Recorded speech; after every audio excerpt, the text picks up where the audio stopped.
Dear student, welcome to BOD class. मैं विशुल गर्ग आपका एक बार फिर स्वागत करता हूं। मैं सेकेंड यूनिट का एक नया टॉपिक लेकर आया हूं आपके लिए, meaning of small business, SSI, small scale business. इस यूनिट में से आपके एग्ज़ाम में से एक क्वेश्चन 100% पूछता है भी है। ठीक है, आज हम डिस्कस करेंगे meaning of the small scale industries क्या है, स्मॉल स्केल बिजनेस क्या होता है, इसकी कैरेक्टरिस्टिक्स क्या होती हैं। आज हम पॉइंट टू पॉइंट डिस्कस करेंगे। आज आप बिल्कुल ध्यान से सुनना मेरी, क्या मैं आपको समझाना चाह रहा हूँ। आप इसको अपने पॉइंट ऑफ व्यू में भी लिख सकते हैं। ठीक है, चलिए स्टार्ट करते हैं। फर्स्ट ये है आपका, when somebody asks you what is small business. सभी लोग पूछते हैं what is small business, small business है क्या। What you would say that A business which is, जब एक बिजनेस को कहा जाता है तो वो क्या होगा, small in size, required low capital investment, employ small number of workers, volume और value of output is low, may be called as small business. भाई आप एक स्मॉल बिजनेस को बोल सकते हैं कि वो एक बिजनेस जब होगा जब स्मॉल इन साइज, साइज में बहुत छोटा होगा, रिक्वायर्स लो कैपिटल इन्वेस्टमेंट, जहाँ पर बहुत ही कम इन्वेस्टमेंट किया जाए, employ small number of workers, बहुत ही कम वर्कर्स काम करते हों, वॉल्यूम और वैल्यू ऑफ आउटपुट, उसकी जो वॉल्यूम है, जिस उसका जो आकार है और उसका जो आउटपुट है, वैल्यू ऑफ आउटपुट, वो बहुत लो हो, उसको हम क्या बोलेंगे, may be called a small business. उसको हम एक स्मॉल बिजनेस के नाम से जानेंगे। Yes, you are right. मैंने जो आपको ये बात बताई है, अगर ये चारों बातें अगर उसमें एग्री होती हैं तो वो क्या होगा, एक स्मॉल बिजनेस होगा।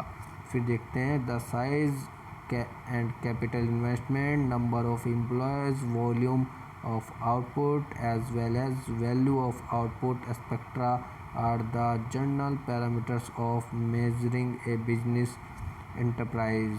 जो आपका बिजनेस है उसके जो जनरल पैरामीटर होंगे वो इन सभी पैरामीटर्स को अगर वेरी करते हैं तो एक आपका वो बिजनेस बन जाता है, जिसे बिजनेस को हमने क्या कहा गया है, स्मॉल बिजनेस। में पैरामीटर्स कौन कौन से हैं, एक साइज होना चाहिए, कैपिटल इन्वेस्टमेंट होना चाहिए, नंबर ऑफ एम्प्लॉय होने चाहिए, volume of the output as well as value of the output जो है।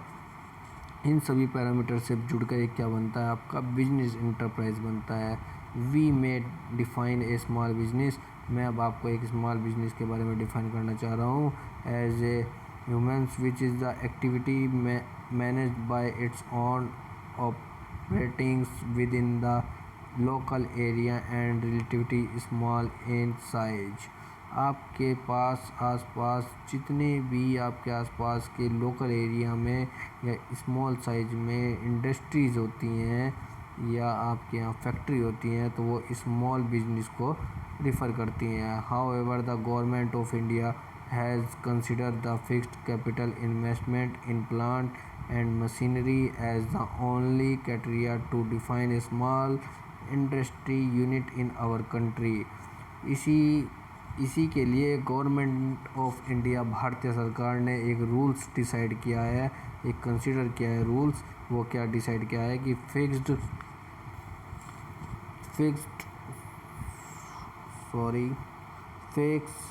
Capital local area, fixed capital local area, जो फिक्स्ड कैपिटल लोकल एरिया है और उसके साथ साथ जो रिलेटिविटी स्मॉल इन साइज है, वो आपका प्लांट और मशीनरी के हिसाब से कुछ ना कुछ स्मॉल बिजनेस के लिए डिसाइड किया गया है। वो क्या किया गया है वो अब डिस्कस करता हूँ मैं। अब डिस्कस करते हैं आपसे। उसने कहा है कि अप टू जो आपकी है इन 1958, 1958 साल वाला जो था, an industrial unit in which fixed capital investment was less than 5 lakh. उसने अपनी गवर्नमेंट सरकार ने 1958 में अपने प्रपत्र में ये बोला था कि इंडस्ट्रियल यूनिट की जो इन्वेस्टमेंट है, फिक्स्ड कैपिटल इन्वेस्टमेंट है, वो 5 लाख से कम होनी चाहिए। And number of employees up to 50 if using power, अगर यदि वे पावर यूज़ करते हैं तो उनके नंबर ऑफ़ एम्प्लॉयज़ कितने होने चाहिए, 50। And up to 100 if not using power was consider as a small business, अगर वे एक छोटे से बिजनेस के लिए पावर यूज़ नहीं करते तो उनके पास 100 पीपल्स हो सकते हैं। It has been change by the government from time to time, जैसे जैसे समय बीतता गया वैसे वैसे अपने गवर्नमेंट ने अपनी पॉलिसीज़ चेंज कर दी। इन 1960 1960 वाला वर्ष आया, the employees criteria was dropped as per the latest changes, उसने जो उसकी पहली प्रीवियस थ्योरी थी उसने उसको ड्रॉप कर दिया और कुछ चेंजेस कर दिए, उसमें कुछ इफ़ेक्ट्स डाले। 21 दिसंबर 1999 the investment limit in plant, 21 दिसंबर 1999 में गवर्नमेंट ने एक इन्वेस्टमेंट लिमिट इन प्लांट लगाया। उसने कहा कि प्लांट्स पे और या मशीनरी पे small scale sector has been raised up to 10 billions, जो स्मॉल स्केल वाले इंडस्ट्री वाले हैं वो अपने 10 मिलियन मतलब कि 1 करोड़ तक अपना पैसा इन्वेस्टमेंट कर सकते हैं। The plants and the machinery may be held on ownership basic on loss and the buyer purchase. The limit of the rupees 1 crore is subjected in the Indians that the unit is not on control or subsidiary of any other industrial undertaking। ठीक है, आप इसमें समझ ही गए होंगे कि small business होता क्या है। स्मॉल बिजनेस के बाद आप समझ गए होंगे कि स्मॉल बिजनेस के लिए गवर्नमेंट ने क्या क्या रूल्स बनाए हैं। आपको मैं यहाँ पर रूल्स ऑफ गवर्नमेंट भी पढ़ा देता हूँ कि रूल्स ऑफ गवर्नमेंट क्या होते हैं। इसके बारे में मैंने आपके प्रीवियस वीडियो लेक्चर्स में आपको एक वीडियो दी हुई होगी। अब चेक करते हैं हम characteristics of small business. Small business की कैरेक्टरिस्टिक क्या हैं, विशेषताएँ क्या हैं, तो देखते हैं। Small business is usually owned and managed by one of a few persons. Second, the owners take active participations in day-to-day activities of business. Third characteristic, the participations of owners in the management helps in making quick decisions.